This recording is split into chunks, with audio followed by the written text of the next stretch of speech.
all have a common sense that tells us that our common sense is a good common sense. So it's how can we, like, it takes somebody special to believe that he doesn't have common sense and that he needs to fix something. And I think that actually this is what René Descartes says. It's that everybody believes that they have common sense, but I believe I don't have common sense. So I did all this discourse and method to figure out things because common sense is not good enough for me. Ah, very interesting. Wonderfully thought. Yes, wonderfully said. Cool. And Tanakorn, what say you, or what were your thoughts about this?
Yes. Oh my gosh, thank you very much. Yes. So, and Samuel is arguing that Descartes is somewhat noting fascinatingly that he himself lacks a kind of common sense, and so needs somehow to systematize his commonsensical thinking, or his rational thinking, or his reasoning. And yes, Tanakorn wonderfully said regarding also the need, or Descartes' focus on language, right? I think I think therefore I am that's what Dr. Sugrue was talking about. And once again, I have read many years Descartes, and almost as always, I don't think I'm endlessly an expert, but for sure, Immanuel Kant and other thinkers point out that when you place claims about the ontological real, when you place claims about what exists into language, and Dr. Sugrue spoke about this, in terms of a subject predicating something, right? A subject saying something, and then you assert that must prove the existence of the subject, because there must, if there's as Dr. Sugrue said, if there's a pitcher pitching a baseball, if a baseball is pitched, we infer a pitcher. If a batter strikes at the ball, we infer a batter, and so forth. So no, I'm with both of you.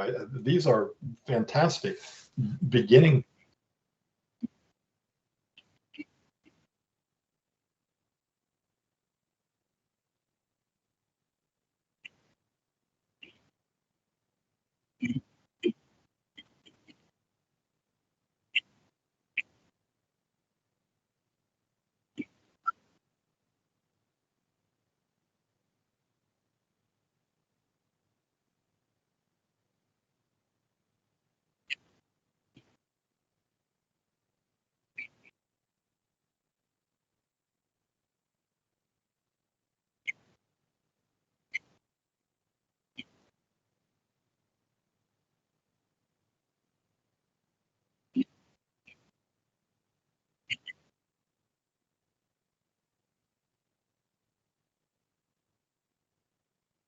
Yes, no, thank you.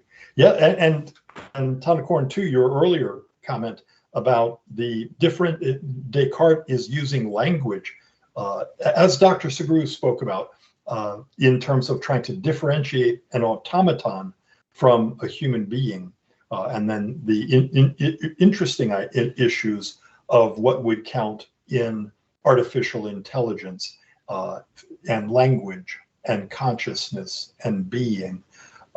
These are all, and as you said, Descartes is raising this in 1637 when he is writing the Discourse on Method, and that is some 400 years ago, which is really, really, really fascinating. No, I'm with both of you. Yes, cool. And Tanakorn, Samuel was saying that he yesterday went on a 45-kilometer bike ride, and that it's quite warm in Montreal. How are things in your neck of the woods, and what have you been up to?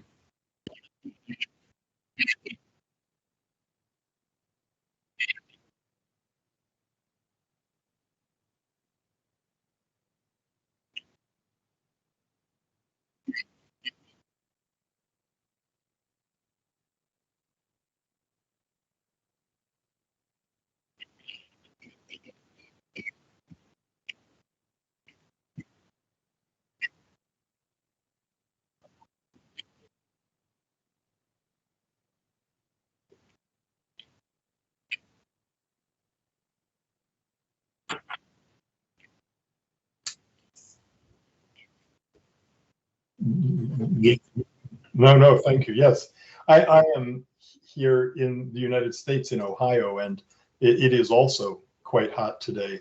We, of course, use Fahrenheit, so we are antiquated, but it was about 92 degrees Fahrenheit. I'm not quite sure how that translates into Celsius, but yeah, very good. Cool. So, and what, I reread all, I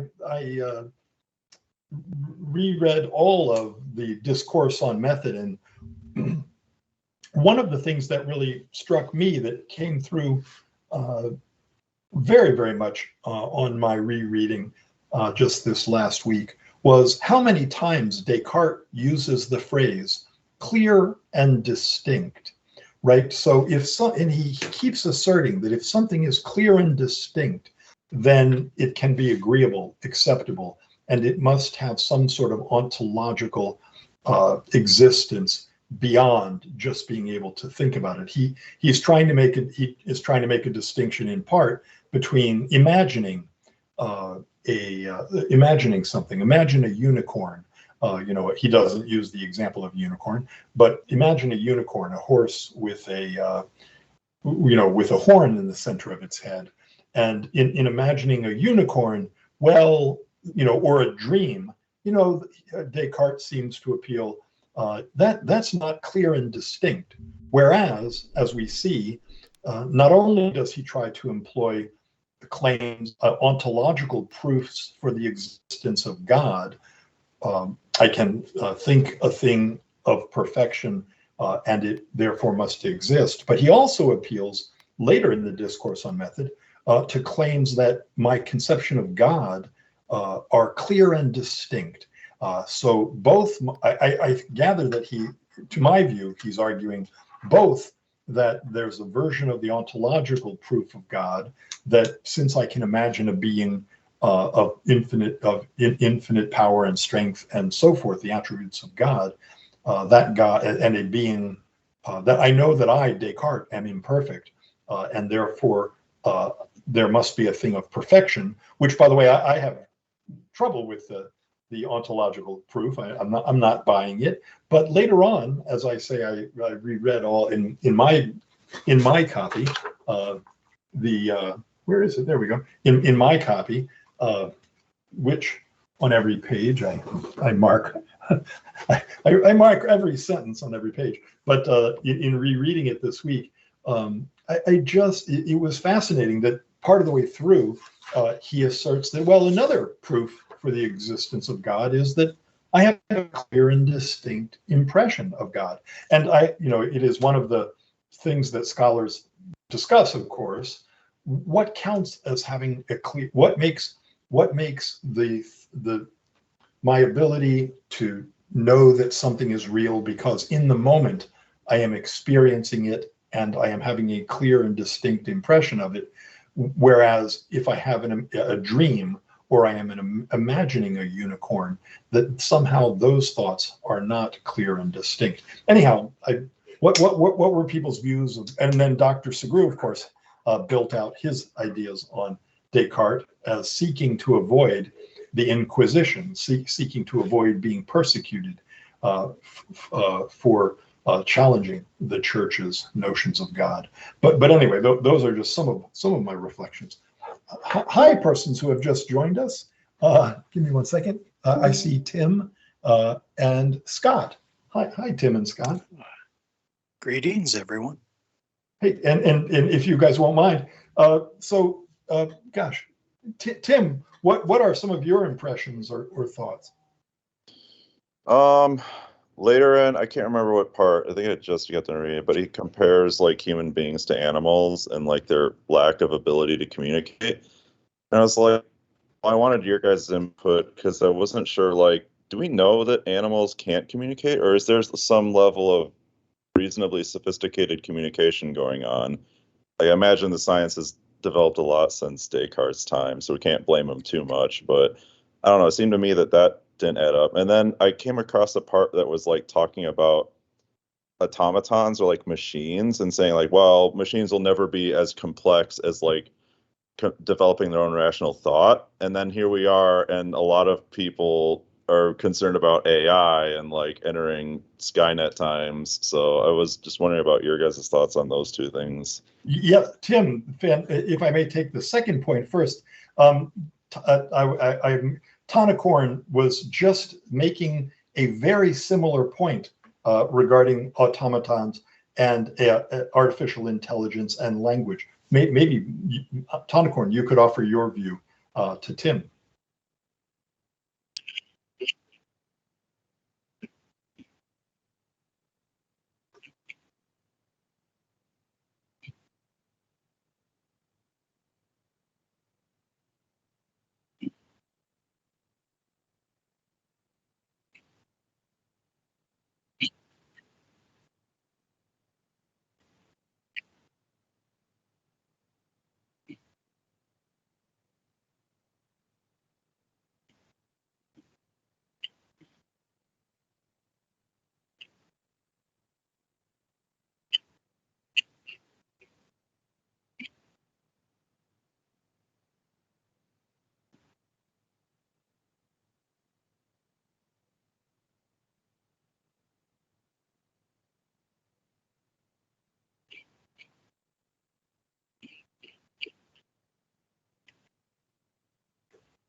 Yes, thank you very much. Oh yeah, and of course, I think was it Deep Blue who a decade or more ago, cornered the chess market. Yes, I think I mentioned before, but my best friend's son is number 26 in the world in chess and one of the top American players, and he starts this coming week in the chess Olympiad. But it does sort of change the concept of chess, or as Tonicorn, as you're mentioning, the game of Go. It does sort of reframe that when somehow there's a computer program. I guess I always think too, though, that this is me. I will let other actually Scott also, if you want to chime in, and Tim, I want to come back to your points also. But allow perhaps Scott also to give his initial impressions. But I guess if there was a machine or a robot that could beat a tennis player or play soccer or football better than humans, we humans would still want to engage in the game of Go or the game of chess or the game of tennis or the game of soccer or football, even if machines, can and do those things. But it takes yeah, anyway, yeah, I don't know if that's useful, but yes. Tim, thank you very much. And we can return to your points. Scott, what say you? What exactly is the question? I have nothing to add so far, Okay. No, although I find it fascinating. Oh, thank you very much. No, just offering you the opportunity to. Sometimes I feel like things get going, and I just wanted to give people an opportunity to offer their first reflections, thoughts, ideas. Just all for Tim and Scott. Also, we were just saying that where we each live, in Canada, in the United States, and in Switzerland, that it is uniform. Well, that in each of our locales, it is hot. Samuel went yesterday for a ride on a bike, I believe 45 kilometers or thereabouts, and that it was very hot, and he took the challenging path rather than the simpler path. But no, Scott, that's totally cool. But if you have any, what have you been up to? Let me ask that just as an icebreaker. Yeah, it's the summer heat is setting in. I've got an orchard, fruit orchard, and garden that I'm trying to keep watered. So that's kind of keeping me very grounded. And I'm just grateful for a Sunday afternoon being able to take time with all of you. Oh, that's wonderful. My first thoughts, I don't know exactly. Maybe I came in the middle, but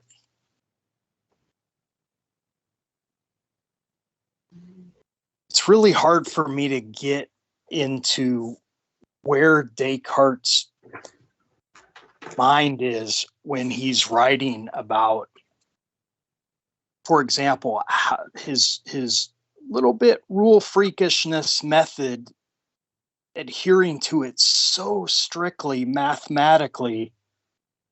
How in the world, what does it mean to accept nothing as true which I did not clearly recognize to be so? What is it to be interpreting real events in the world as clear and distinct? I have a really hard time embodying a life interpreted through clarity and distinctness. I almost don't even know what that means on any of the important questions. Yeah, okay, some really small corner case, yeah, clarity and distinctness, totally. But on the big questions, what in the world is that? And I want to give him massive charity. He's a brilliant mind in the tradition, but I have a very hard time embodying where his head is coming from when he's putting himself through. Again, I'm among friends. Hopefully you don't mind the colloquial. He seems to kind of be running this thing a little bit rule freakishness. Like where is he coming from when it comes to actually existing in the world on a daily basis? So anyway, that was my initial thoughts. Wow. Hopefully it wasn't too much. No, that wonderfully said. Yes, no. Yes, delightfully said. My goodness, yes. When David Hume is writing in the treatise, and he says, he begins to go down this sort of rabbit hole of, he doesn't use that phrase, but he begins to think about, what exists and what he can know, and just beginning to call things into question as as Scott, that was you began by saying you didn't necessarily have an initial thoughts, but those are and Tim also, thank you, and certainly Samuel and Tonicorn, thank you all both very much also. These are terrific questions and good points. David Hume in the treatise says something to the effect of, well, when I got very, I began to get very dark thoughts, I went out to dinner with my friends and had a nice dinner and came back, and my thoughts are not so dark anymore. In some measure of Scott, you're saying, well, let us extend as best we can the philosophical principle of charity to Descartes. What is it that would lead a human being to, somehow reject as uncertain their physical body and the reality of their experiences, presumably in eating and drinking and so forth. And as they're writing this stuff, and by the way, that same thought occurred to me in the middle of the discourse on method. Descartes refers to my parents. Well, my parents, thus and such, he says. And I thought, well, but if you're doubting everything and you are only, he sort of tries to reduce it all in a fascinating way, sitting quietly. If I doubt everything, I doubt, if I take on, Pyrrhonism. Pyrrhonism is, the word meaning extreme doubt. If I doubt everything, simply put, he says, well, if I doubt everything, I realize that even if I don't concede time, or he doesn't use this, but time or space, I doubt that there is an external world. I could be a thinking being in a vat, on, we used to say years ago, on planet Claire. I don't know exactly, I think planet Claire comes from a rock and roll song at some point. But in any event, if Descartes is, he sits quietly inside of a furnace, apparently, or inside of a room where he's just meditating and he doubts everything. Scott, your point is very well taken. He comes to the idea that, well, there must be as Michael Sugrue said, as Dr. Sugrue said, if there's a pitch occurring, if there's a thought occurring, we infer a pitcher. In American baseball, and if there's a thought occurring, we infer a thinker. Therefore, cogito ergo sum. Therefore, I think. Therefore, I am. And from that, somehow having broken away all of the other experiences in his world, the physical, tactile experiences of his life. Scott, after last week with people's comments, I just thought that you guys are so wonderful. And Samuel began us by saying, in part, Descartes appears curiously to be a human being who is challenging his own notion that he himself, his own notion of his own self, common sense, his own common sense, and that he's trying to derive a thinking about the reasoning of reasoning, and that is just also delightful. And Tim, your idea, the ideas that you raise also are terrific with regard to artificial intelligence, or the distinction between animals and human beings, and that I think is a terrific point. Well said. Also, certainly porpoises and whales and elephants are said to have some levels of clear cognitive ability. So, but yes, I'm anyway. Other person's thoughts.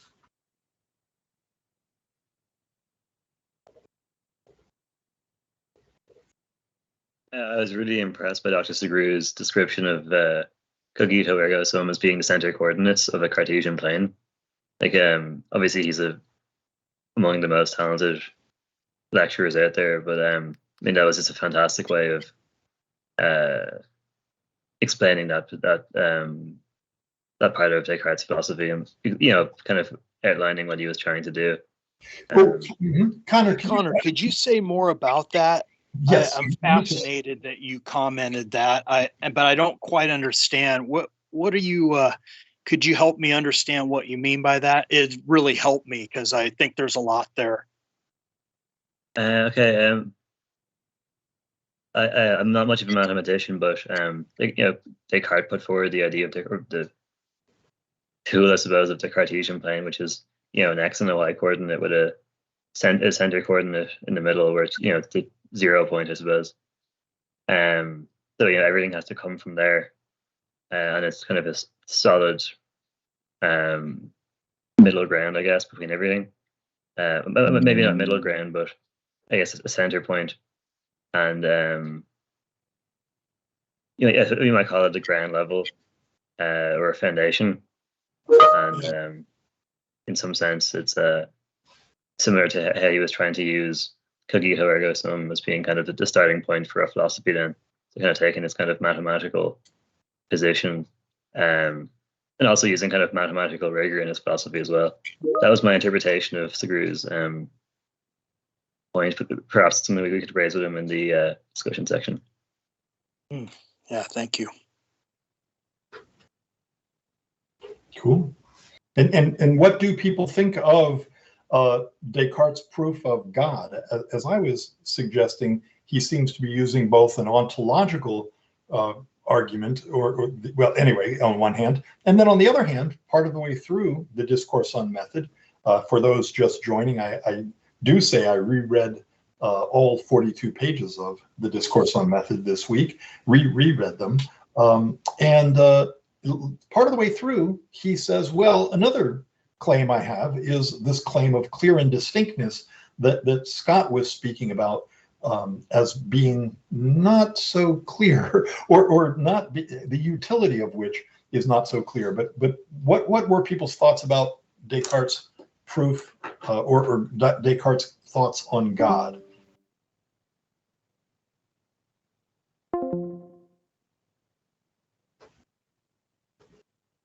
If I could comment again, Yes. One of the things that Dr. Sugrue mentioned in his lecture was that because of the situation with Galileo being censored, then Descartes certainly took every opportunity he could to affirm its stance, probably in kind of a questionable way. He was making it very clear that he was on the right side, I guess. And so, Dr. Sugrue kind of hints at the fact that perhaps he's keeping his cards to his chest. He's not actually saying a lot of what he believes. And so from that point of view, it's interesting to see the fact that religion is so central to his philosophy, and the existence of God, and being able to prove that, it's one of the starting points for everything that comes after that. So I suppose it's interesting to if you could give him a lie detector test, it would be very interesting to see exactly what his true stances and beliefs around religion were. Yes, thank you very much. Dr. Sugrue's skepticism and his statement that, well, Descartes seems to be asserting something along the lines of a Platonic declaration, the notion that, as Dr. Sugrue showed in his lecture notes that he held up to the screen, that we are really, with Descartes, returning to a Platonic framing of the ontological real, of what exists, right? There is the realm of ideas and the realm of things, and that Descartes brings the claims about the world of physics into his declaration of certainty with God. But anyhow, setting that to the side, the sense that I guess I somewhat disagree with Dr. Sugrue, with Michael Sugrue, in the sense that Descartes seems repeatedly and passionately to assert that there is a God, and I think that Dr. Sugrue, when he says that this is disagreeing with the Roman Catholic Church's view at the time, or even of many of the Protestant Reformation's view, that we know God both through revelation, God's revealing himself to us, or even on Aquinas's view, when we looked at Aquinas, that Aquinas claims, look, we don't prove God's existence. We don't prove God's existence because we are not God. And by the very fact of the structure of the universe, on Aquinas's reading, as on my reading of Aquinas, is that God is a perfect being that exists, and precisely the book of Job in the Hebrew Bible in the Old Testament points us to the fact that God exists and is perfect and is real, and that we are merely human, and therefore our notions of proving God's existence on Aquinas's view are not valuable. Whereas Descartes seems to want to point, both using logic and in some degrees a kind of reasoning and mathematical thought, that God exists. But anyway, what I was fascinated to hear people's views on that as well. Let me see. Does anyone want to press any of their arguments from earlier on? Tim, I feel like I'm not sure we answered your good questions. I mean, I'm not sure about humans and animals and the capacity for animals to have cognition and thinking. I think that's a wonderful question. And then very much, Tanakorn had made the same point about automaton and artificial intelligence and language that you also were pointing to. Is that right, that that's part of his justification for why there is a God, is that he puts humans in a separate category? It's like because they have this ability to have a higher reason, or they can communicate with other people. And he gives these specific examples of animals and AI, or well, robots back there, automatons. And now they actually kind of call it into question. It reminds me of some really good Star Trek episodes, if anyone's into that. But right. Oh, absolutely. And it also reminds me of Google just several days ago, right? Just a few days ago, fired the software engineer who declared that I forget exactly what, but something like these artificial intelligence frames have sentient thought. It was fascinating. But it is, and Tanakorn's point early on, Tim, in agreement with you, had been, hey, this notion of artificial intelligence and the concept of language as central to this thing we call being human. It's really fascinating that 400 years ago, Descartes was very much onto those sorts of things. And I noticed, especially toward the end of the discourse on method, Descartes brings up all sorts of fascinating things. One of which was,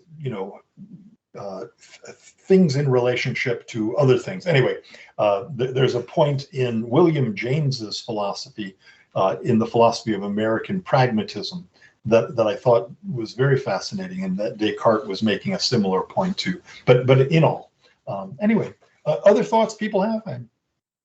There's new persons have joined. So now my apologies. Persons who have just joined, what say you? What are your thoughts? We've been sharing. You could share whatever you like. So we were saying that it's hot in our regions of the planet. Samuel took a bike ride yesterday. That sort of stuff. Anyway, I see various. I see happy 102785. I see other persons here. HALM 2506, etc., which I take you guys are not Russian bots. I'm just teasing. What are your thoughts? This is Happy here. I was really interested to hear. I guess I hadn't considered the whole grammatical aspect of the argument that Dr. Sugrue had kind of tweezed out, which is to say that in some languages there may not be a verb and noun link that would have arrived at this conclusion. So yeah, I think, I don't know what I feel about that like conclusively, but it seems like there's something to that, that there's the way the grammar sets up our thought processes really influences the conclusions we arrive at. And should we take those conclusions to be a sign of reality or grammar?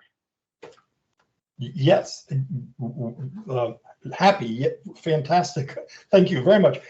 And if you won't mind, Scott was saying earlier that the whole notion of getting this wrought up with claims of existence in terms of grammar or clearness and distinctness and so forth it's quite and Samuel in his opening comments are pointing to a similar thing, which is, the claim that we need somehow to get wrought up about our existence, about what we humans are, about what we humans can know, about what exists in the universe, that you would approach it from some, feeling centered, as Connor said, and by the way, I missed that I was taking, I only get the lectures even less than half an hour before today.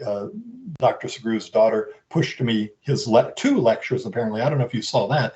There were 2 downloads. So I was simultaneously trying to listen to both of the downloads, each in one ear, which was very difficult. Or I don't know if that's exactly how it goes, but in any event, I was trying to listen to both, and I had missed Connor. I had missed the point that Dr. Sugrue made about the Cartesian coordinates and the center point as a kind of framing for understanding Descartes' notion of what we humans are and of what is it that we can be absolutely certain about. In all, happy, yes. So Descartes seems to be on a mission. It seems deeply important to Descartes, and I'm with everyone, Scott and everyone, who's sort of saying, or those who are saying, and why? Why is it so important to him to approach the world in this way? But Descartes seems to be, very focused on the idea that he needs to find something about which he is absolutely sure. This is the initial point today in our discussion that Samuel was making. Samuel was saying, look, it's not, I said that I took the opening sentences of the discourse on method as a kind of lighthearted humor. But Samuel, and I don't mean to speak for him, but as I took him, said, no, it frames the entire argument, because Descartes is saying, while it appears to most people that the ordinary person has a clear-minded sense that they have common sense, and we all think this, but Descartes says, but I myself, I'm really questioning my own notion of my ability to think, and how it is, and again, going back to Scott and Tim's and at each of yours point, Happy, I am truly trying to be responsive to your good point about the centrality of grammar and structure of language for Descartes. Why it is exactly that Descartes finds himself so, I guess because he's in part fascinated by mathematics, and there's a kind,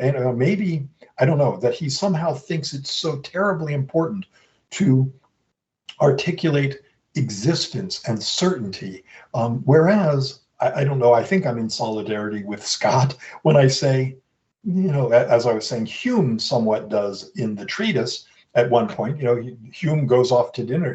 He says, I was having very dark thoughts as I tried to think about the ontology and epistemology, what exists, what I can know. And I went off to dinner with my friends, and I came back to my study, and now things don't seem quite so dark anymore. There is a world, and it's not evident that practically why Descartes would engage in this sort of intensity of his thought about and what it would mean to doubt everything in all events. But Happy, yes, thank you very much indeed. And Happy also, Immanuel Kant in his writing also calls into question what you are pointing to in terms of Dr. Sugrue's lecture, and also your thoughts about the centrality of grammar in this notion that I think, therefore I am, the cogito. Is that, how is that any more satisfying than saying, I see the sun, or I see my friend, and therefore I am, or something like that. But in any event, happy, thank you very much. Other persons. Oh my gosh, I feel like we're just beginning to get going, and yet I see we have only about 8 minutes before we have to join Dr. Sugrue. HALM 2506199. Yes, I am. Hi. I don't have much to say because I'm very new into philosophy, and that book was hard for me to read, and so I keep losing track of what I am reading, so it's very hard for me. Especially Descartes. I think he's hard. Yes, I agree very, very much with you. So I have taught the discourse on method on a number of occasions at the college level. And first of all, I agree with you completely. It is hard to follow. It is difficult to concentrate and focus. There's a quality to his writing that is repetitive, and yet it remains also, he just continues to repeat. Well, when things are clear and distinct, when things are clear and distinct, when things are clear and distinct, they really, really, really exist. They really do exist. But when they're not clear and distinct, as in a dream or in a fantasy, or when I imagine something, that's not so clear and distinct. Tell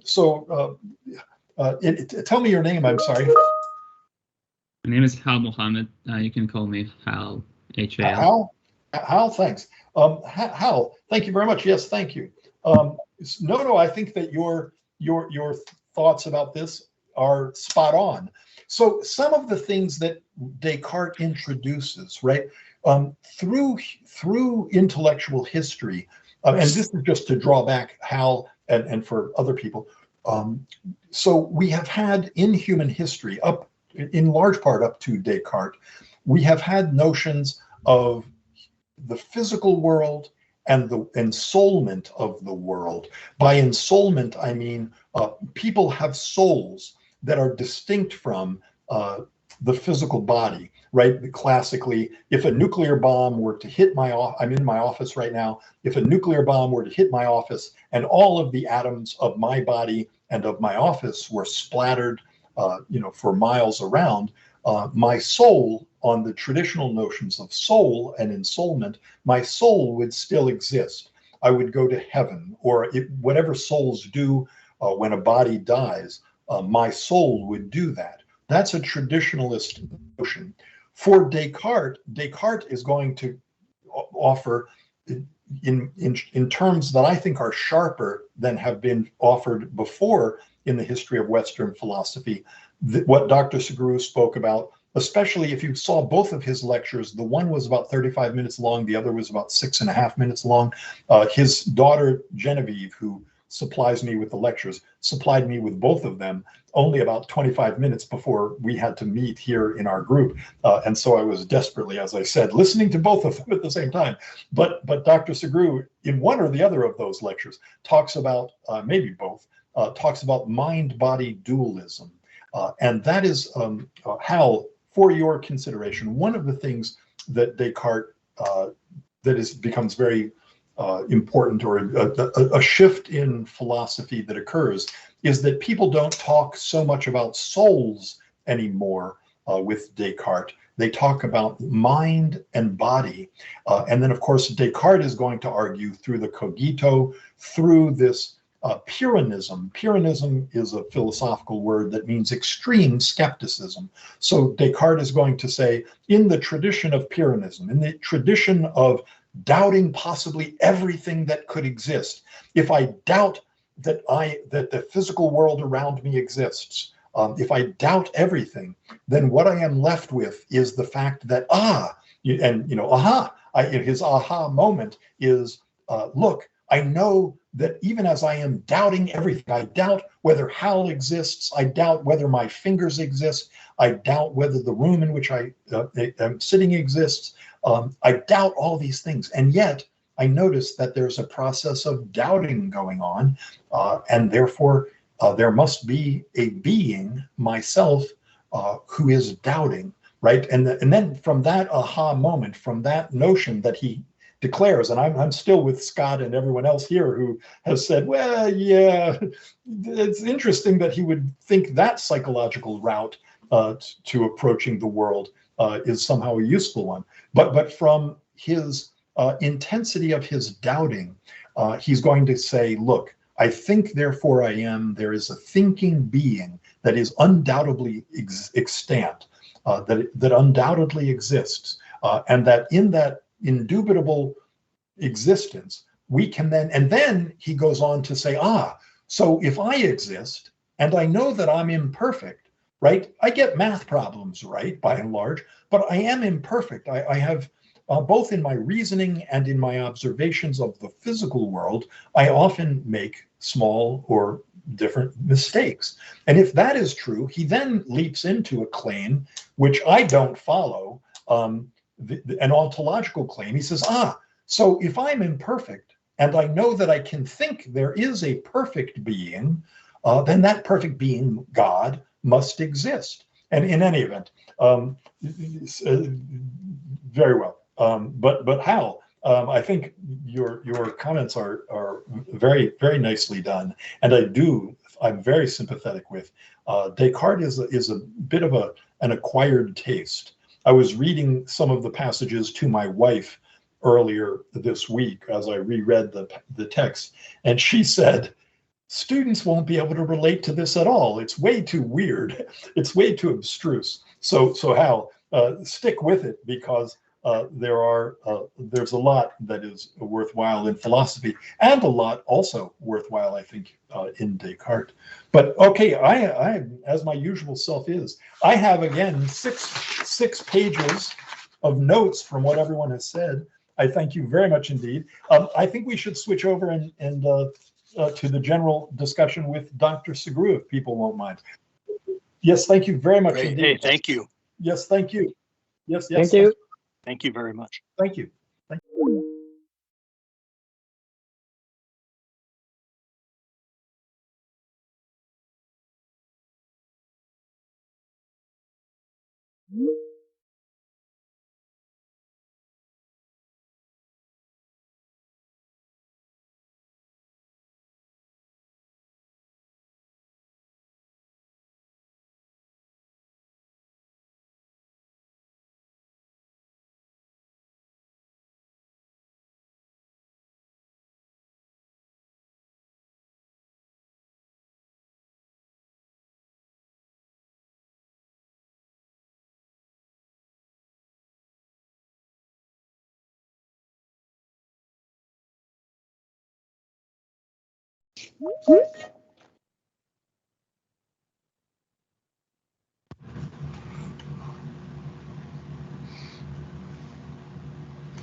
Hi, how are you?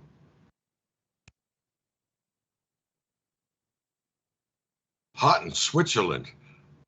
Last time I was there, it was beautifully cold, but yeah, I've heard that it's hot everywhere. Well, maybe it'll force people to take climate issues seriously. You know, and people don't believe it until they actually feel it.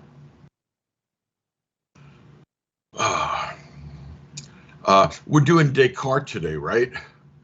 I don't want to give my daughter a heart attack, because last week I thought we were doing Descartes, and I began with that, and then she told me that we were doing Shakespeare and said, oh, well, okay. You know, it's not a problem for me to switch one to the other, but it worried her at the time.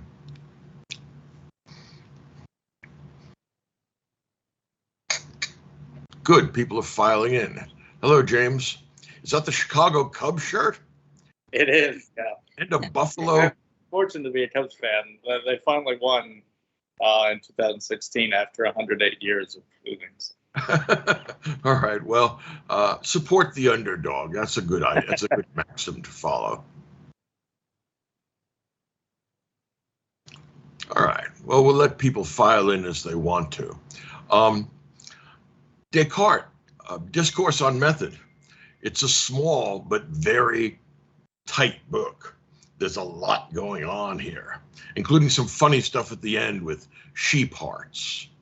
And you may wonder, what does the heart of a sheep have to do with the rest of this business? You know, with what is knowledge and stuff like that.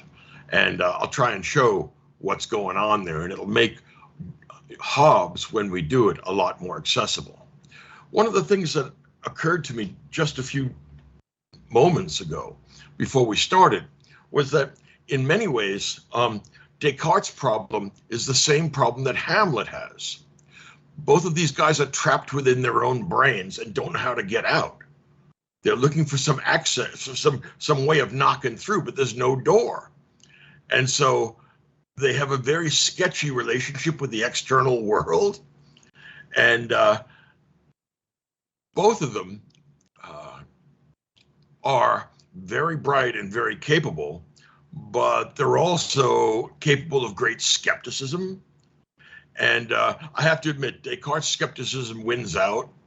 I don't know if any of you are familiar with the movie or the movies surrounding The Matrix. Well, the original guy that thought that up was Descartes. He said, well, what if the external world isn't real? What if there's a demon out there? We could put computer in for now. What if there's a demon out there just creating a series of illusions, very consistent illusions that last for a long time, and I'm not acting in a real world at all? Also, how do I know my body is real? What if the same demon is giving me this info about my hands and my feet and my torso when I don't really have one at all? What if I think I'm doing physical things in a physical world that's completely make-believe? Perhaps I'm just a brain in a vat being given these electrical impulses, which I interpret as being an external world and a body in it. That would really suck. And granted, it would. You have to be kind of crazy to take your skepticism that far, but it is a sort of philosophically interesting question. How do we know that there's anything but us? Well, first of all, if you can't figure that if you can't find a satisfactory answer, the world's going to get very lonely very quick, right? Because you're going to be surrounded by appearances that look like people and that you hope have minds more or less like your own. But there's no way to really know that. There's no way to really test it. They could all be zombies with no consciousness at all. And that would make the world, once again, very lonesome. And yet we all somehow believe that the world around us is real, and that the people around us have that there's somebody home inside the meat that moves around. And we were hoping to be able to find some way of getting to know not only other minds, but our own mind. And so that's what I think connects Hamlet and Descartes. They both approach the problem in their own different ways. And fortunately for us, Descartes doesn't end up in a pile of corpses at the end of a Shakespearean tragedy, but he too ends up being killed by his journey to find a safe place for philosophy. He is native to France, and they have a pretty temperate climate, except when global warming becomes a problem. But he had to leave because he was afraid of persecution by the Inquisition. He saw what happened to Galileo, and this whole intellectual exercise of the Discourse on Method is likely to get him into hot water. That's why he says every other paragraph, look, I doubt if the external world is real, and I doubt if I have a body, but I have never, ever, not even once, doubted anything that the church requires me to believe. transubstantiation, the resurrection, whatever it is, I believe it. And not only does he believe it, but he believes it in every other paragraph, right? So he's a guy running scared. He ran all the way to Sweden, but unfortunately his constitution wasn't suitable for that. He ended up getting pneumonia and dying, which is a real pity because we lost an amazingly great brain. Descartes is primarily a mathematician, and he has all the advantages and all the disadvantages of somebody who thinks mathematically. He lives in a world of abstractions, and he really likes Plato's idea of knowledge. I want to be absolutely sure. No, don't give me any of this Aristotelian practical knowledge. No, no, no. I want the real thing. I want to be certain, absolutely certain. And once I have that, then I can start building from that absolutely certain beginning to create a structure which accounts for everything that there is to think about and know. Now, that's a nice thing to do, particularly if you intend to do it in one afternoon, which is what he did, right? He was an officer in some European war, and he had a furlough, and he was in a hut. And of course, in some ways, I would hope that it would be a hut that has no windows, because that's like what Descartes' mind is, there's no way out. So he throws a few more logs on the fire, puts his feet up and says, all right, let's get to the bottom of things. Remember that from your 11th grade mathematics, Descartes is the one who invented the Cartesian coordinate system, those XY coordinates, and he's the one who showed that geometry and algebra are the same thing, right? That's why you were graphing various algebraic functions. He thought that up. And thinking any mathematical system up before anybody else does is always a sign of genius, right? Think about what it'd be like to be Leibniz or Newton, to start with blank paper and a quill, and then to think up calculus. I had a hard enough time with a textbook and a teacher, right? Thinking it up on your own, that's special. So what Descartes wants is the 0 point of reality.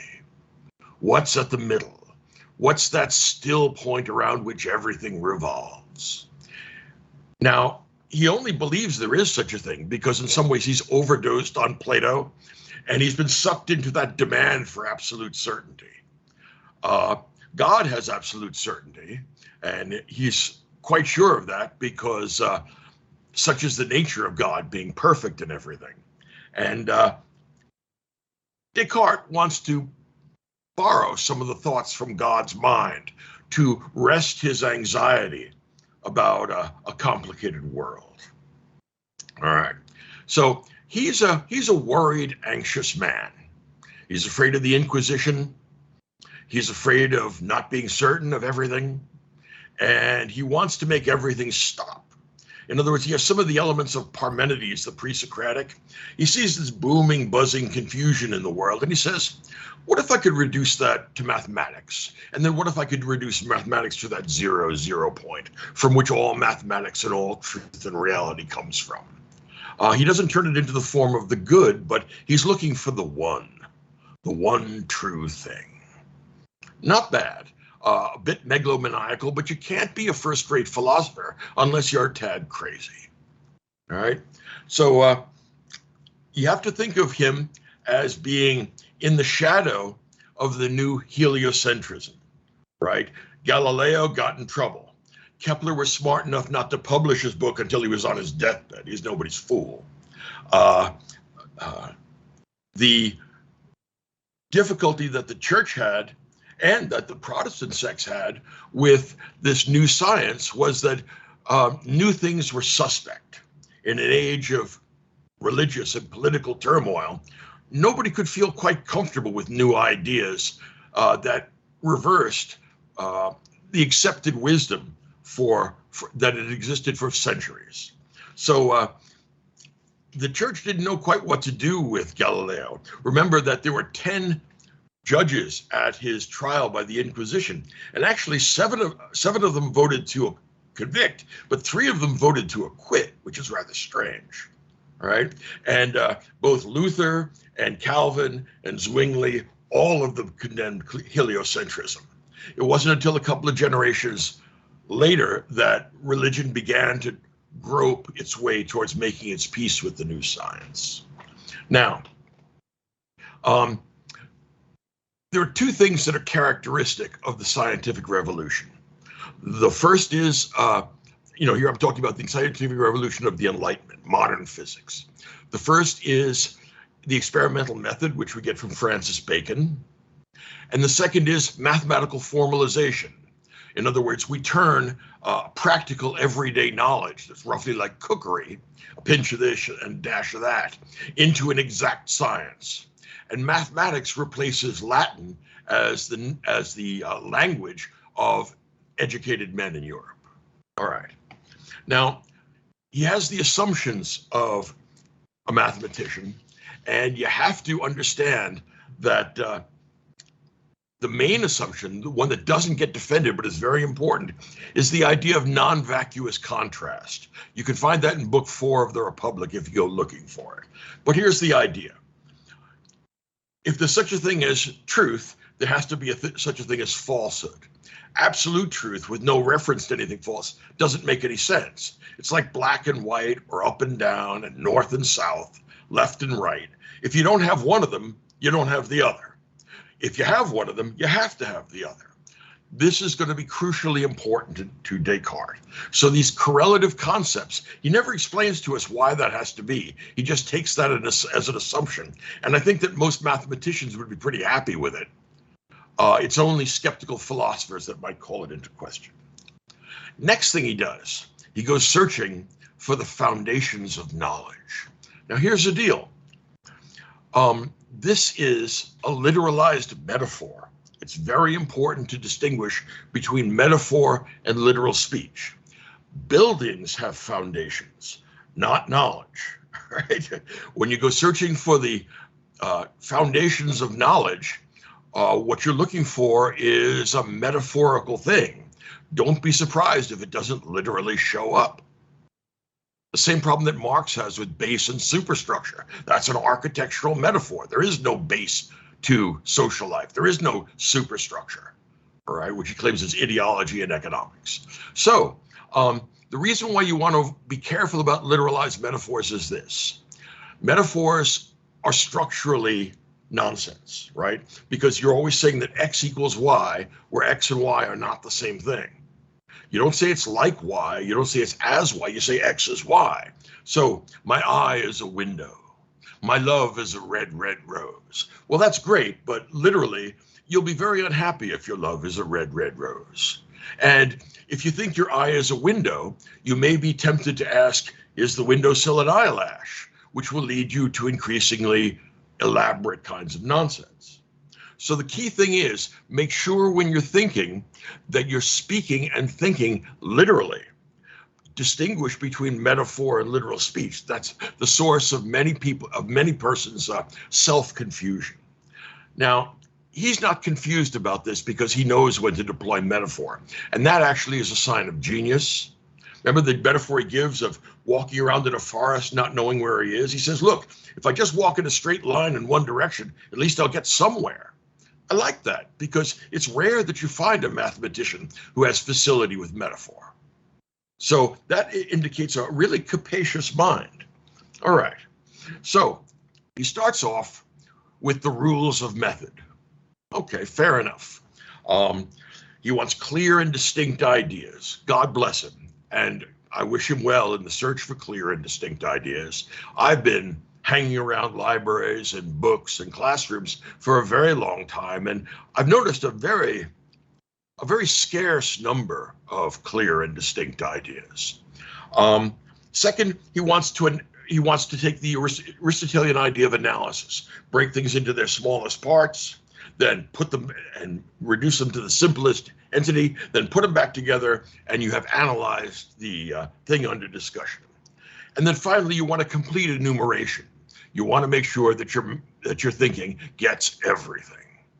So he's thinking big, and I like that in him. He also says an important rule is moral moderation. Whatever the church wants me to believe, I believe, and I have always believed. I have never doubted it. Granted, I doubt that I don't have my left leg, but I have never doubted Jesus walking on water. That is perfectly clear to me, and I wouldn't doubt that under any circumstances. And then he still leaves France anyway, because actually one of the cardinals that acquitted him was a friend of his, and he says, you ought to go to some Protestant country so people don't persecute you.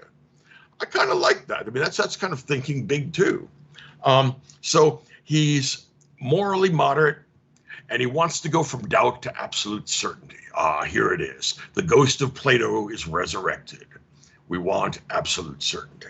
What do you think? Did he get absolute certainty, or what did he get absolute certainty of?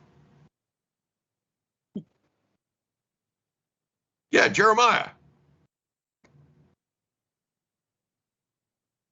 Talk to me. I can't hear you. Sorry, can you hear me now? Yeah, we can hear you. What's up? Oh, I think he basically stumbled on the third outcome of the truth table, which is pretty rare, but it's like undecidable. If you've ever heard of incompleteness theorem and stuff like that. Oh yeah.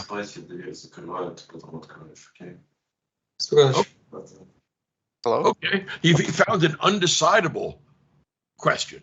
And yeah, that's going to become very popular with Gödel and 20th century advances in logic. There's true, there's false, and there's who knows. As a matter of fact, not who knows, but rather it's not possible to know. Yeah, like really like where linguistics and meaning break down, like statements like this is false, or Right. does the set of all sets contain itself? Yeah, in other words, self-reference, which has been Socrates' trick since 2,500 years ago. If you watch what Socrates does, what he does is map claims back onto themselves, right? And that's how he wins a lot of his arguments, with reflexivity. That's a very powerful tool, right? If you talk to a skeptic and he says nothing can be known, what you do is you ask them, well, how do you know that? You map it back onto itself, and then you end up, he doesn't want to say yes, he knows it. He doesn't want to say no, he doesn't know it. You leave him in a place where it's, for him, going to be undecidable. Okay. So he wants absolute certainty. Once he gets absolute certainty, he's hoping that he can use that as a kind of lever to create derivations from that are equally absolutely certain. Here is, I guess you can't see it. That's no good. Well, all right, here's the deal. We get Descartes, all right? And there he is inside his head, thinking about whether the external world is real. Now, this is the kind of thing that only philosophers think about. Is it raining? Do I have a body? Am I wearing clothes? I don't know. Well, okay. Let's follow him down the rabbit hole and see where this goes. What can't be doubted? And he notices something really interesting. He notes that if he's doubting, there has to be someone doing the doubting, because doubting never happens on its own. Think of baseball, right? Or think of that Cubs uniform that James is wearing, right? You never see batting without a batter. You never see pitching without a pitcher. There's no catching without the catcher. So he finds out that since he knows that he's doubting things, and he's doubted everything that can be doubted, he can't doubt that he is doing the doubting. I think, therefore I am. Now remember, this is being written in French, so je pense donc je suis, which means I think, therefore I am.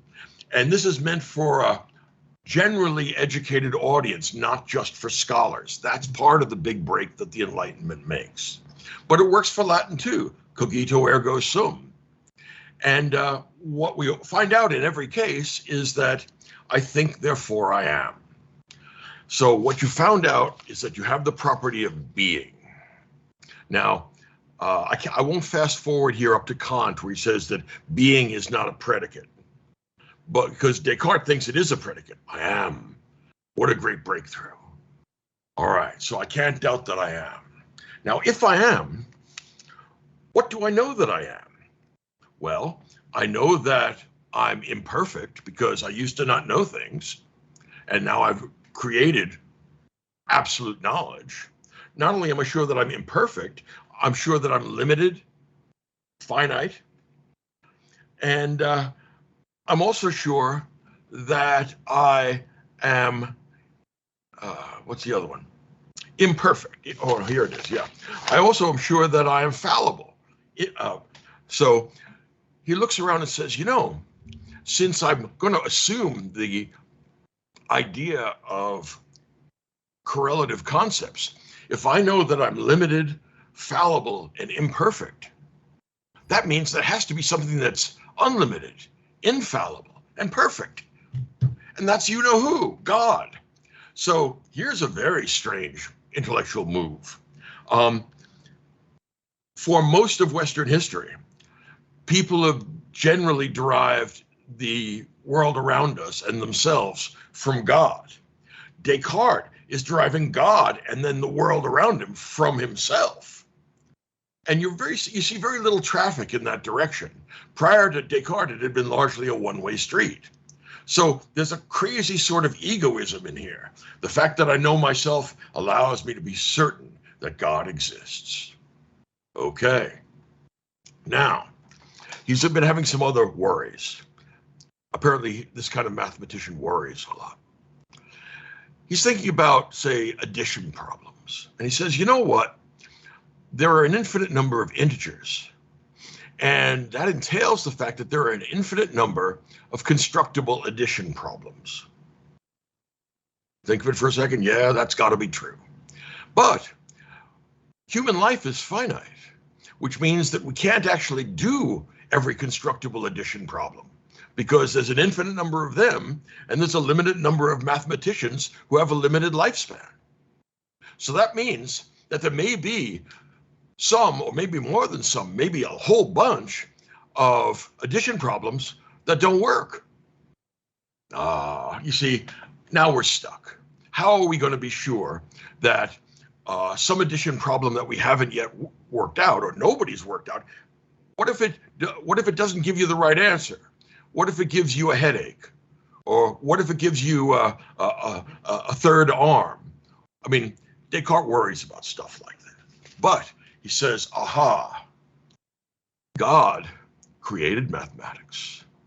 And telling a lie is an imperfection compared to telling the truth.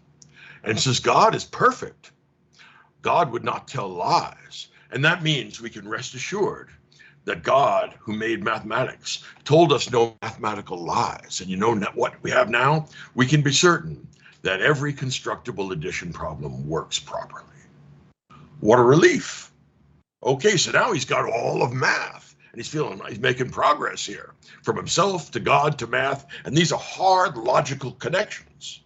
Now, he says, one of the things that I and Galileo and Kepler and a couple of other guys have been doing, we've been mathematizing the physical world. And now that we've mathematized the physical world, we can be just as sure about the facts of the external world as we can about the mathematics that describes it. Yeah. Okay, now look at what this is. What that amounts to is dropping Plato's divided line. Think of Book 6 of the Republic, dropping that one notch.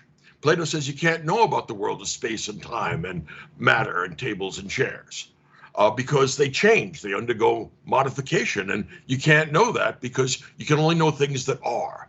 Descartes retorts, no, no, no.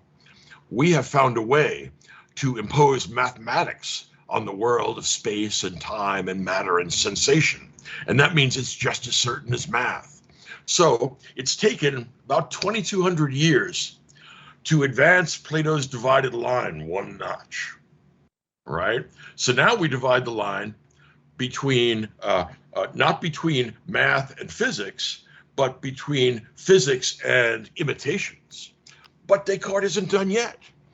He says, and this probably isn't likely for most people, but he says, think about a mathematician that dreams about a mathematical proof. Now, what he's doing is tipping his hand here. He's telling us what his dream life is like, which must be really weird. All right. But imagine dreaming about a mathematical proof. And suppose when you wake up, you write the proof out and say, wow, that's right. That means that not only do we have knowledge, certain knowledge of mathematized physics, but if you dream about mathematics, then even Plato's realm of imitations, you can get some certainty about that too, because that can be mathematical as well. So what he's done then is extended Plato's distinction between what can be known and what what you can't know to cover the whole thing, which is an amazing achievement, even though it's kind of dicey. All right. So Descartes guarantees God, God guarantees math, math guarantees physics, and physics guarantees imitation. Okay, so we finally solved Plato's skeptical problem and found a way of describing what he said can't really be known. Okay, now, anybody have a problem with this? Do any of you have mathematical dreams? Evan, yes, go ahead. Seems to me like he's making a lot of jumps here that I'm not necessarily following. And it reminded me of a thing that comes up constantly in Fragments, where Kierkegaard constantly, I assume ironically, is saying, we need not hurry. There's no rush to continue on our search for knowledge, as he's taking you through these complicated argumentations. It seems like Descartes in a real rush to get to some absolute certainty, and I think he misses a lot in that. Well, you have to remember, in Descartes' time, they didn't have Paxil and other anti-anxiety meds, right? So he's really worried. He worries about things like, how can I have mathematical dreams? Or how do I know that I exist? What if the external world is really the matrix? That would be awful. So I want to know, and I want to know absolutely. And yeah, he is in a big hurry because he believes he's wielding the ultimate intellectual weapon, which is math, pure logic. He's used, it's a kind of intellectual judo. He's used skepticism to create a dogma that can't be questioned, apart from the ones that come from the church, which also can't be questioned, which are even better than his dogmas. But I think, therefore I am. Nobody can argue about that. Thinking never happens on its own. What do you think about that idea? Do you ever have thinking happen on its own? Go ahead. Yeah, I think thinking is usually about something. And I was thinking, because what you just said reminded me of a book. I always had trouble with math, but one book that I read that really helped me was a book called Mathematics for the Millions by Lancelot Hogben from like the 20s. And one of the things he said is like, the reason why people have trouble with math is because it's a different language. The language that we speak is a language about the descriptions of things, but math is a language about the measurement of things. And once I kind of got that into my head, suddenly math became much more achievable for me. So I think that like thinking is good on its own, and there's sort of an innate, I don't know that there's innate thoughts, but there's definitely an innate process that our brain, I think, biologically goes through. But I think that the language that we have kind of frames the world around us, be it math or be it natural language. That's a good point. Now, one of the things you should consider is that, I mean, I personally am terrible at math. When I was a kid, I wanted to be a scientist, and then I found out that I had to be good at math, and I suck at math. So there's nothing I can do. But what I did find is that the problem with mathematics is not that it's complicated, which is what I thought was the case. The problem with math, particularly the math you get beyond calculus, number theory or topology or algebraic theory, is that it's so damn simple. The answers are all on the first page of the book when the terms get defined. If you can't figure out the solution to a problem, go back to the first page, either of the book or the first page of the chapter when stuff got defined, because all the answers are there. The horrifying, to me, terrifying simplicity of math is what worries me, right? People that are good at it are good at dealing with that level of simplicity. And I can't say that I'm one of them. Jeremiah, you got a hand? Or Robin, yeah, let's go with Robin. Well, thank you.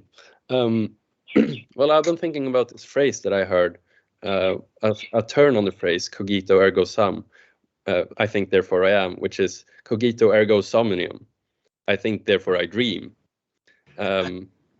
And I think that's interesting because, well, what exactly is this world we're trying to find out? What is this stuff? Do we presuppose it when we're talking about it?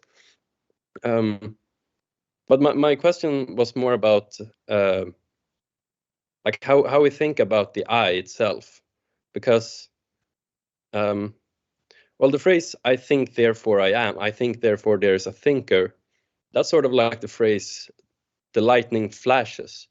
There is a flash, therefore there must be lightning. But the lightning is the flash, so we have a duplication of the terms here. Okay, So yeah. Yeah, so I've been thinking about like that in relation with self and environment, agency and automation. So what is, are we presupposing a difference here? Why are we doing that? I can't really see the reasoning for presupposing that there is a duality when it would be so much simpler to think about monism. Are the thinker and the thought the same thing? That's kind of worrisome. Does it collapse in on itself? Well, one way of thinking about it would be to claim that I think, therefore I am is a tautology, that it doesn't add any information. It just says that my being and the being of my thoughts are coextensive, perhaps even the same thing. That's an interesting problem. Also, what do I know about myself? I know that I am. Well, one interesting question would be, what do you do when you are? I hope that most of you are. When you are, and when other things are, what exactly are they doing, and how do you investigate being? I mean, do you think about it? Do you look at it? What? I think that's okay. Yeah, I guess you do fall into kind of a tautology there. I see what you mean. Yeah, it doesn't give you any added information. All right. So that would be, I mean, this is what Kant is going to do when he criticizes Descartes, when he thinks he can bust rationalism. All right. But let's not go there yet. I want to show you how weird things are going to get. Now, Descartes thinks that he has figured out the ultimate structure of reality. Now, this is the kind of hubris of rationalist thinkers. They're trapped in their own minds, and they say, well, you know, if I were to put a couple more logs on the fire and put my feet up and think very deep thoughts, I might be able to discern the ultimate structure of reality. Now, think of an empiricist like Hume or Locke. Look, you say, that's the craziest thing I ever heard. Reality contains things like zebras and Tibet and court-martials. And I don't know how you and your fire are going to allow you to discern what makes up the world. If you want to understand the world, you have to go look at it. You can't just look inside yourself and think deep things, and then from that, all reality will spring. That's madness. And it is slightly mad, but it's an interesting sort of madness. And that's kind of why I like Descartes. I mean, he takes one stance, and it's going to take it as far as he can go. And what he gets is a compressed atom of thought. And I mean atom in the sense that it's indivisible. I think, therefore I am. So now you know that you are. What do you do when you are? Well, you find out how to add some predicates to it. I am imperfect. I am uncertain. I am fallible. All right. And that's going to allow us, using the idea of correlative concepts, to come up with you-know-who. And from God, we're going to get math, and from math, we get physics. And physics is even going to allow us to have dreams that are mathematical. Ah, blessed relief. He has now constructed the entire universe in his head. You see what the connection between this and Hamlet? See, he smuggled in the idea of correlative concepts there. Yeah, he has. In my sort of noodling, even before I read Descartes, I obviously had come across cogito ergo sum. Mm-hmm. And one of the things I was interested in learning when I read Descartes is how he got out of that. Because I could never, I sat and I thought, and I could never get out of the solipsism that you end up with there without making a jump. Well, he's going to start tacking on predicates. For example, he just learned that I think, therefore I am, which means that he is fallible because he has moved from a state of ignorance to a state of knowledge. He also knows that he's limited because fallibility is a limitation. And he also knows that he's imperfect because fallibility is an imperfection. This is going to allow us to flip it with a kind of intellectual judo and derive God not from a machine, but from Descartes' brain. That's big league hunting. I like that. Now let me ask a kind of oblique question to lead. Believe me, this goes somewhere. Do any of you know Tarzan? You know, the monkey guy that swings from vine to vine and tree to tree, and he goes, beats his chest and roars, and he has a girlfriend and he has a pet monkey. You ever see those old movies? Okay. Tarzan has not been taught proper English, which is what you would expect from a wild man. He says stuff like, me Tarzan, her Jane, him Cheetah. And what he means by that is, I am Tarzan, she is Jane, he is Cheetah. Here's the deal. He doesn't include the copulative verb to be to connect his predicates to his subjects. Those of us that speak ordinary English know that being is a copulative verb that stands between the predicate and the subject in a sentence. Don't try and construct a sentence without that, because your English teacher will mark it wrong. Okay, so far so good. Okay, and yet, here's the thing.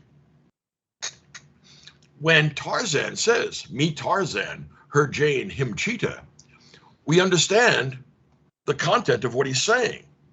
I am Tarzan, she is Jane, and he is Cheetah.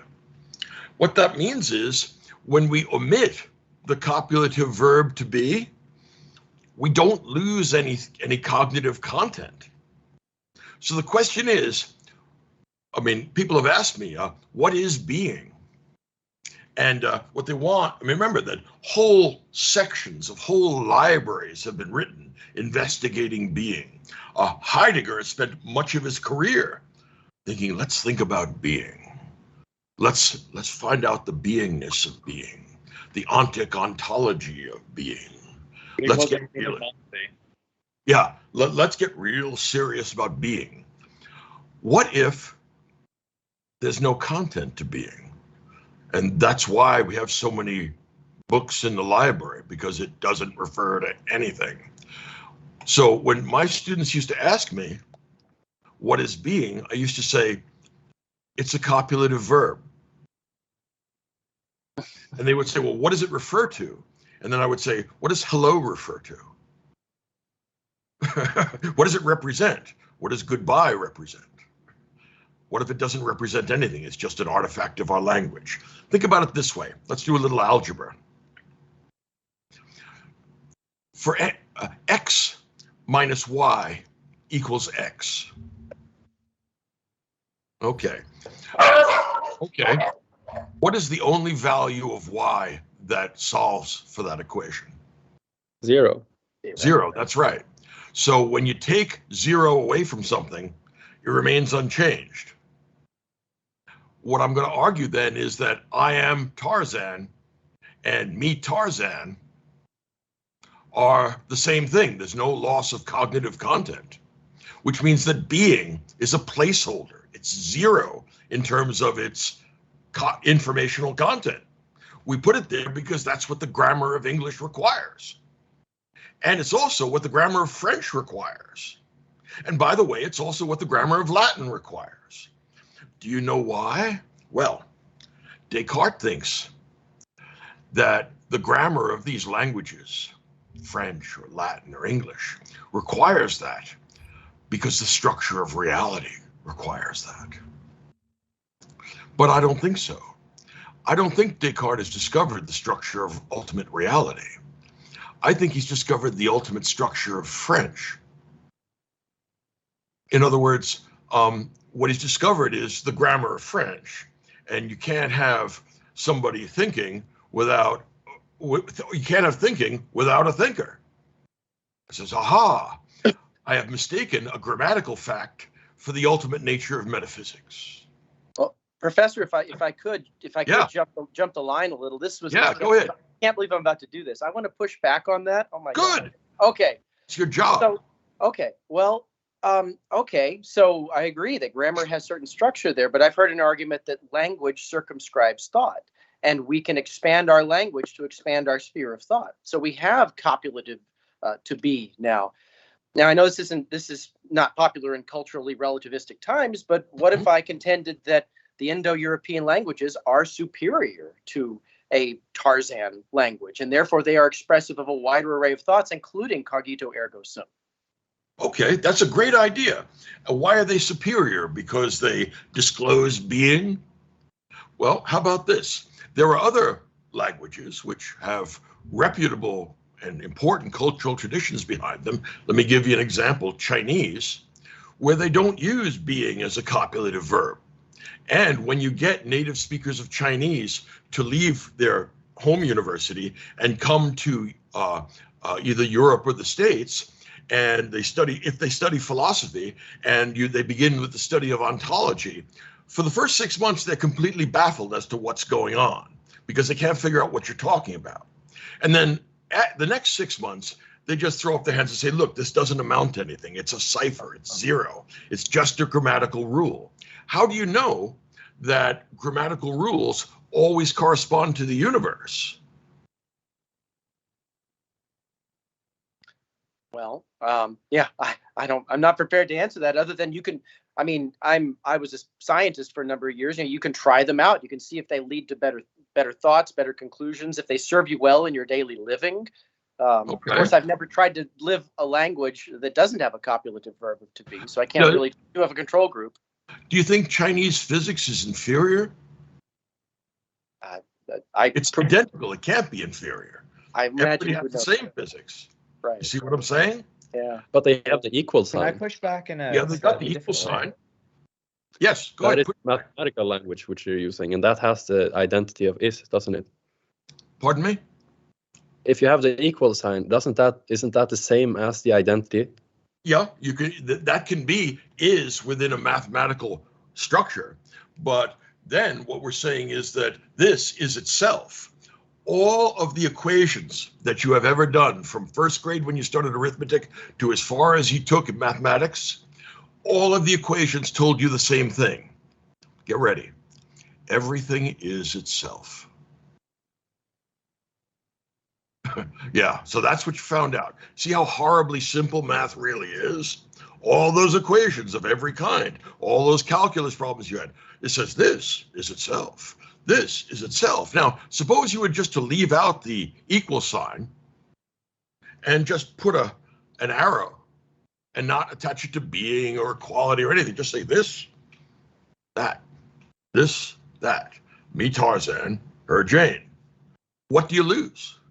So can I actually push back on your statement about being, but from a slightly different angle? My pushback is that whatever we want to call it, I experience being.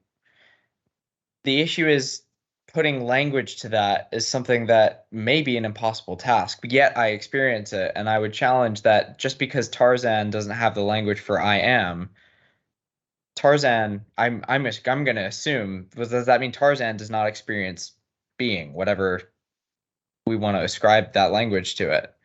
Well, that's a nice thought. I recently read an essay by C.S. Lewis called Observations from a Tool Shed, where he argues that looking along something versus looking at something are two different things. They're both different aspects of describing reality. And it seems to me like language trying to describe being is like looking at something.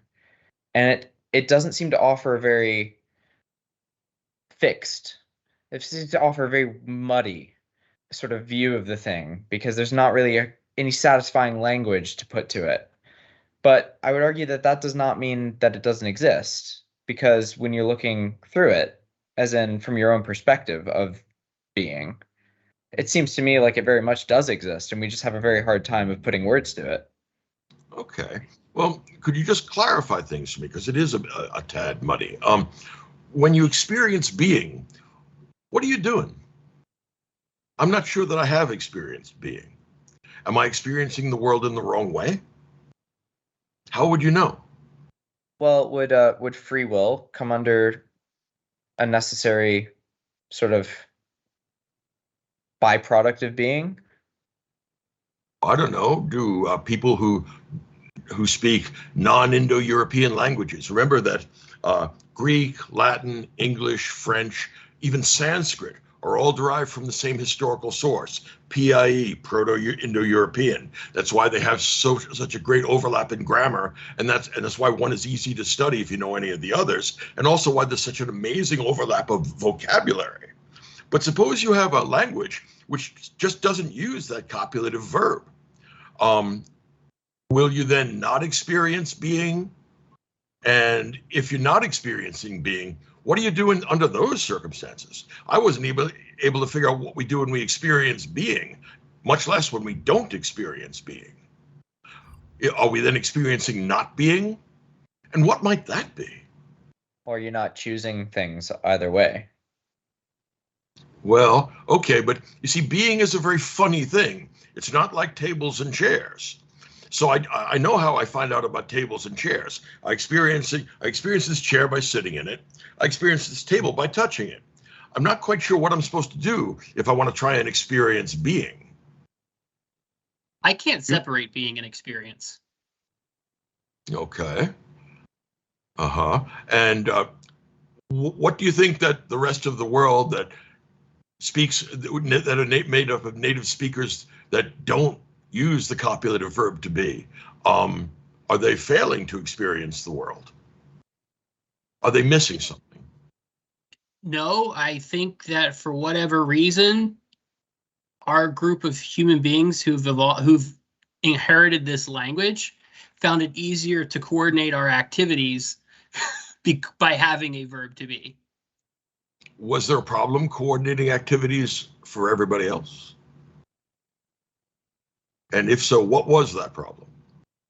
Were they unable to think about being and investigate it?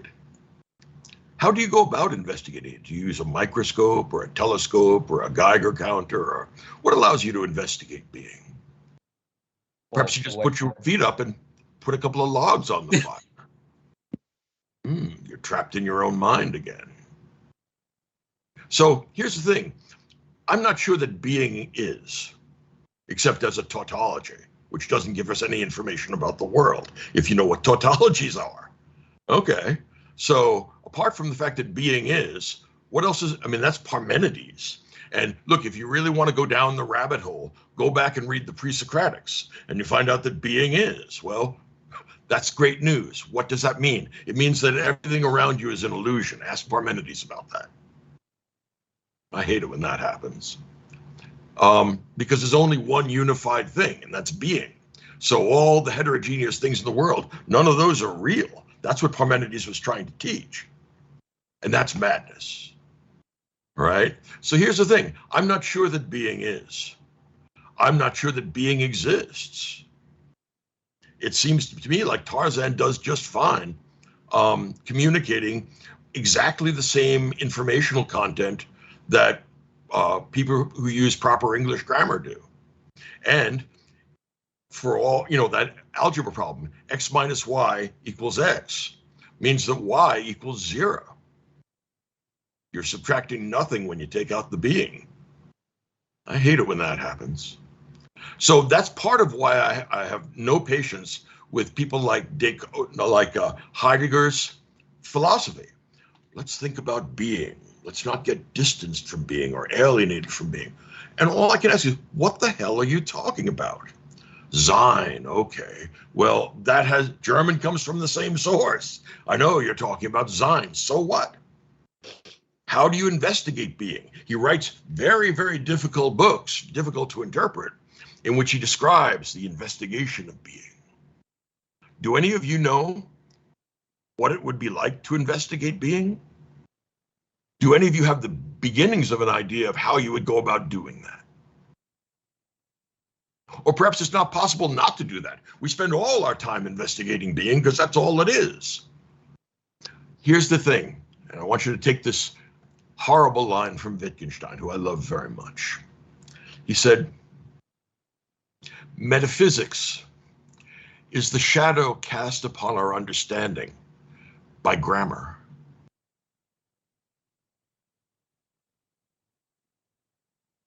We take a fact about the grammar of our language and we elevate it into something that glows in the dark and that has mysterious properties that can only be investigated by people that do very peculiar things with their brain. And they are so peculiar that they have a great deal of difficulty, perhaps utter difficulty, explaining to other people what the hell they're talking about. I mean, I'm sorry, but that just flattens Heidegger. In other words, I put Heidegger and Wittgenstein in the same room, and he just says, look, you've taken grammar and decided that it's the structure of reality. It's actually the structure of your language. If your language weren't structured like that, you wouldn't go looking for this imaginary thing. So chill. There's nothing to talk about. See, that's what's great about Wittgenstein. Rather than solving problems, he dissolves them. He pours a kind of intellectual acid on them, and they go away. So, if you want, and if you find it important, you can continue investigating being. And should you find anything about being, A, that's worth knowing, and B, that you can explain to other people, be sure and let me know. Right? But until that admirable day comes, when you know what you're talking about, why don't we kind of hold off and say that, remember what Hume says at the end of the Inquiry Concerning Human Understanding? If go to a library, if the books have deductive logic in them, save those. If they have inductive logic in them, save those. Everything else, particularly scholastic metaphysics, or metaphysics generally, burn them all. Because books about being are unable to tell you anything. Is that true, or are they unable to tell you anything certainly? Because they can still tell you something, I think. Okay. Even if it's not certain there, but there's still value to poetry and mythology, even if it's not certain. That absolutely is true. There is great value to poetry and mythology. I'm one of the guys that likes, actually I don't distinguish between the humanistic disciplines. They're all really the same thing for me. My friend Darren Staloff, who also does lectures on my YouTube site, this drives him crazy because he thinks that there are different classes and different texts and different things. Whereas I say, I never think that. I always think, look, I go to class, I find out what the book is, and then I talk, and it's just the Mike Sugrue show. I don't know what's going on. Well, here's the deal. I'm not sure that we need being in order for the Iliad to work just fine.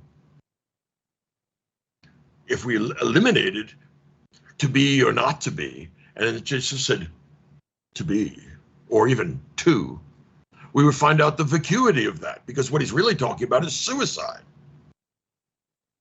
Should I commit suicide or not? That we can investigate. To be or not to be, that is not the question. It is not even a question.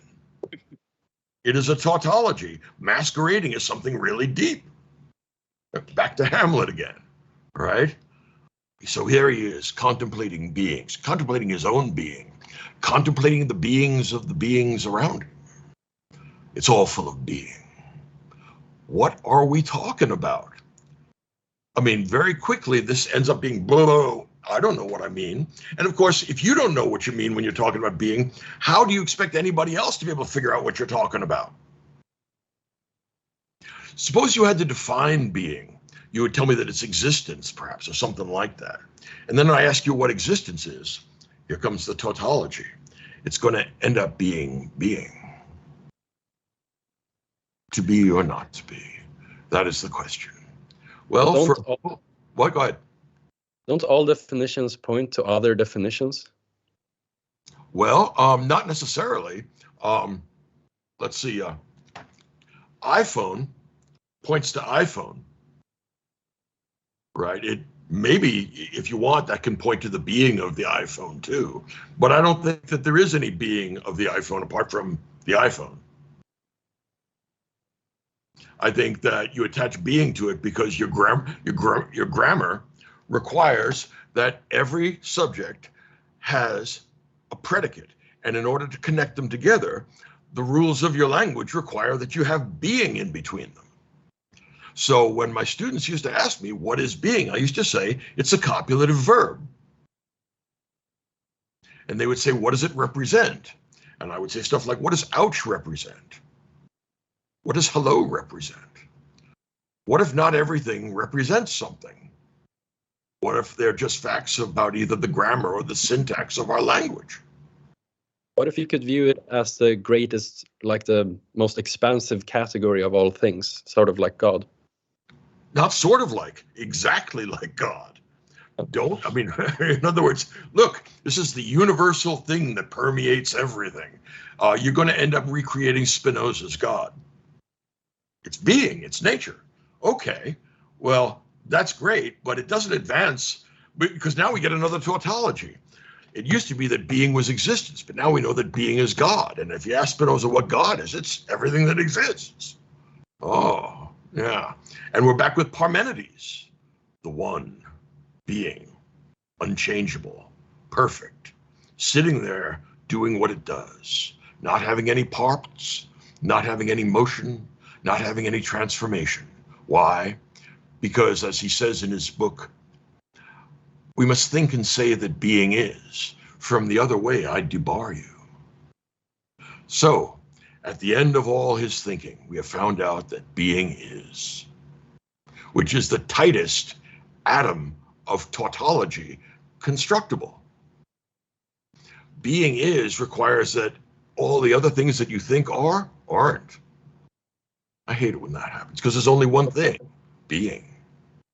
But surely if being contains everything, it also contains all the multiplicity of things.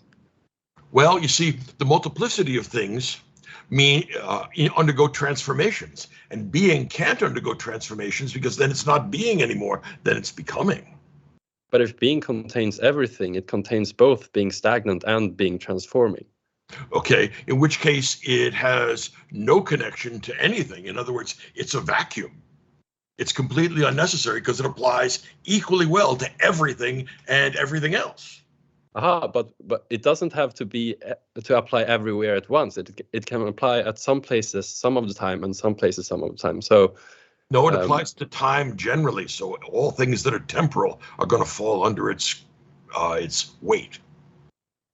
But can we consider it the landscape of all possible things? Landscape is a metaphor. Be careful about literalizing them.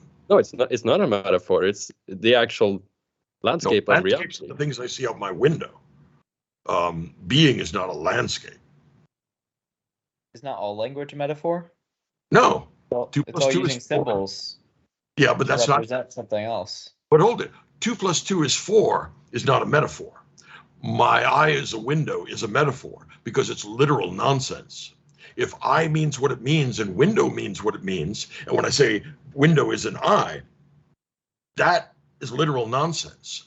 Metaphor, which is crucial to poetry, is is a category of thing I would describe as meaningful nonsense. And that's how I analyzed the mysticism of somebody like Meister Eckhart. What he's doing is giving us meaningful nonsense. He says, my eye is God's eye, one truth, one knowledge, one love. And I have no idea what he's talking about. In other words, that's so far over my head that I couldn't begin to make sense of that. But if this is meant to be a metaphor about union with God, I sort of get the idea. But my eye is not God's eye, and my eye is not Meister Eckhart's eye. My eyes are in my head, and his eyes are in his head, literally speaking. Literal speech and logically coherent speech are not the only ways of communicating. Here's a metaphor I'm curious to hear your reading on. When God says that his name is I am that I am. I'd love to hear your reading on that. I'm really curious. That's one of my favorites. Because the Bible, if you're reading it right, is really funny. Anybody who has a sense of humor has to understand that Yahweh is a real joker, despite the fact that he destroys people and things and stuff like that every once in a while. You don't want to get him angry. But Moses is in the desert. He sees a burning bush. The burning bush talks to him and says, I have a message for Pharaoh. Take it to Pharaoh. Moses says, well, who should I say sent me? And he said, I am. Tell him that I am sent you. So being sent him, I say, yeah. Now remember that I think that that ancient Egyptian is a Semitic language. I'm not sure if they used to be or not, but it's not important for our purposes. Moses goes to Pharaoh, and he tries to get in, and the various secretaries trying to put him off, but he eventually manages to get an audience with Pharaoh and says, Pharaoh, you have to release all of the Hebrews because a talking bush told me so. And Pharaoh says, what? He says, look, there's a bush in the desert. It's burning, but doesn't get consumed. It talked to me, gave me a message for you, and says, you have to let the Hebrews go. And Pharaoh, what the hell are you talking about? He goes to his officers. How did he get in here? What the hell does that mean? A talking bush requires me to free my slaves. Well, he said, look, it's not just a talking bush. It's also I am. And now Pharaoh's going to say, well, thanks for the clarification. You have a talking bush that's burning, which is I am. Okay.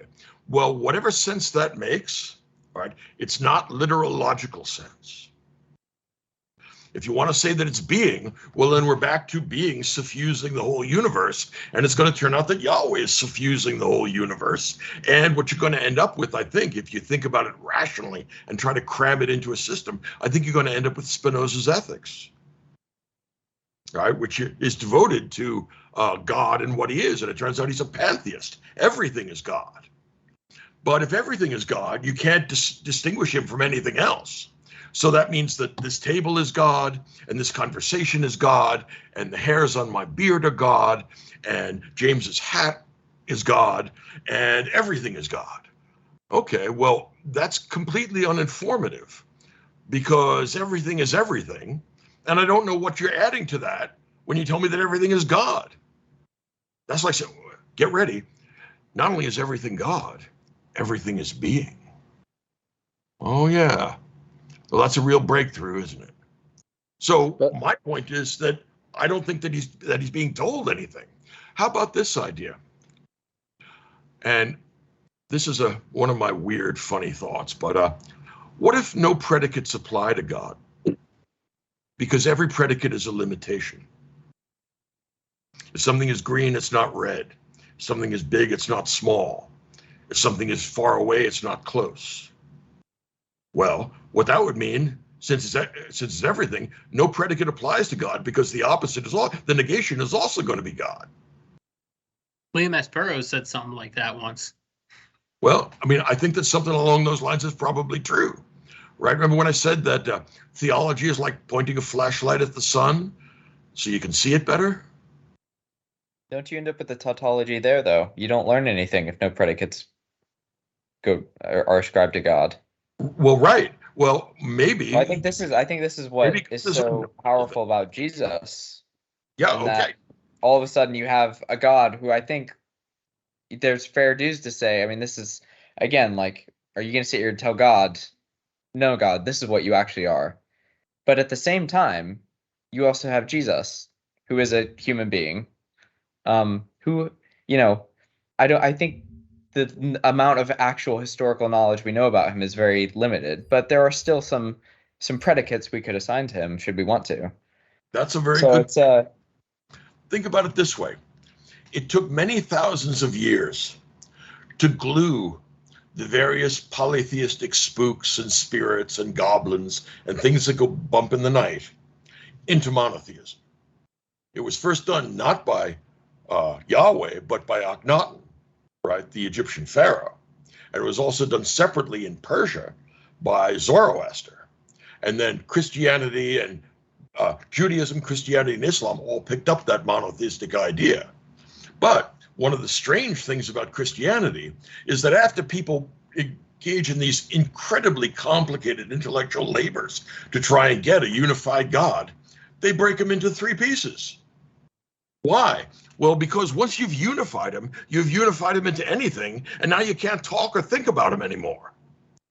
And there are lines in scripture that sustain that. If you know Isaiah, where it says, my thoughts are not your thoughts. My ways are not your ways, saith the Lord. Well, he might just be saying, look, theology is impossible. That certainly seems to be what the point of the book of Job is, right? Job has all these ideas and his friends have all these ideas about why God does what he does. And eventually in chapter 26, Job puts his hand on his mouth and says, maybe I shouldn't talk about this anymore. And God says, exactly right.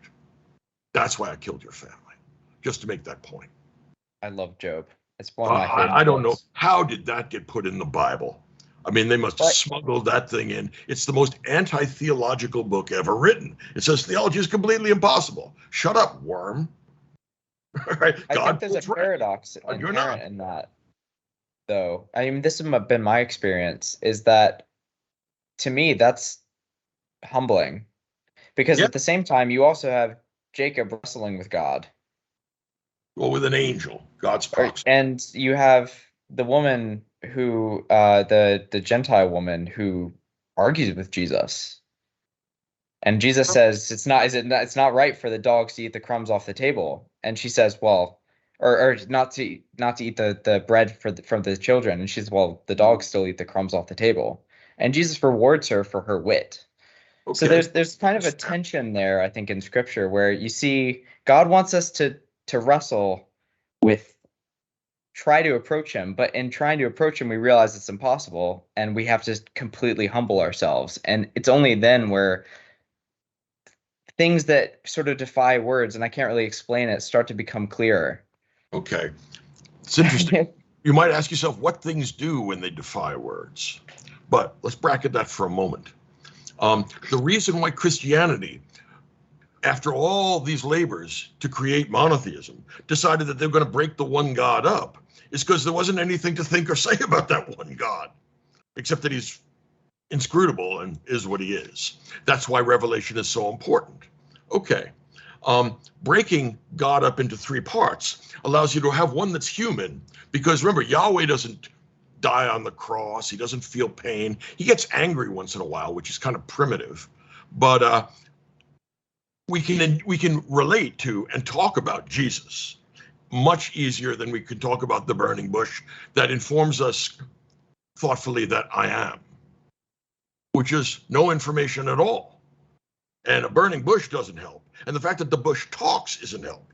Imagine, actually facing Pharaoh. And Pharaoh isn't going to be mad at Moses, because he's going to say, who is this madman? My problem is the people that work for me. How the hell did he get into my office? I'm a busy man. I have to run Egypt. And you send in somebody that's been talking to a bush and is giving me orders. What the hell is going on here? Right. So you see, that's actually a really funny scene.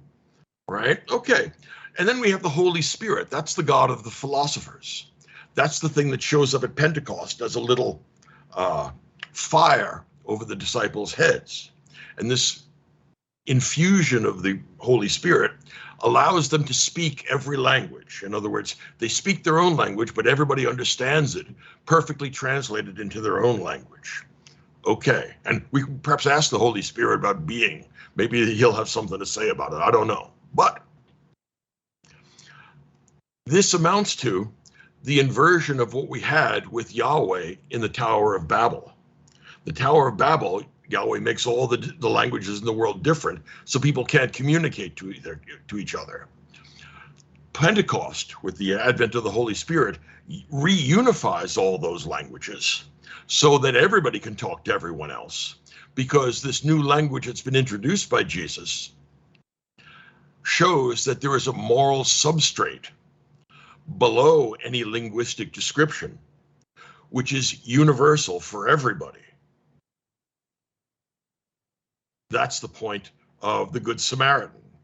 It doesn't matter whether the Samaritan speaks Chinese or English or Samaritan, right? Because it's the same moral rules for everybody. That's their way of getting at the universalism. That's why philosophers like the Holy Spirit, because they're mostly talking about something that makes otherwise unintelligible things intelligible. Now, my point is that I think that once we start talking about being, we've said goodbye to the Holy Spirit and we're trying to talk about Yahweh. I don't think that's going to work. right? And it's indicated by the fact that being seems to be an artifact of our grammar, not an artifact of the world. When we say the world is, what have you told me about it? About as much as you told me when we've told me that God is. Well, okay, I am. Well, that's great, God. Do you think you could tack a predicate onto that so I don't look like an idiot in front of Pharaoh? No, you just tell me, aha, I am. I was sent by a talking bush named I am, and he has some orders for Pharaoh. Pharaoh might say, well, why doesn't the talking bush just kind of show up on his own? Why does he have to send you? Well, I don't know. I didn't ask that. I just asked him who he was.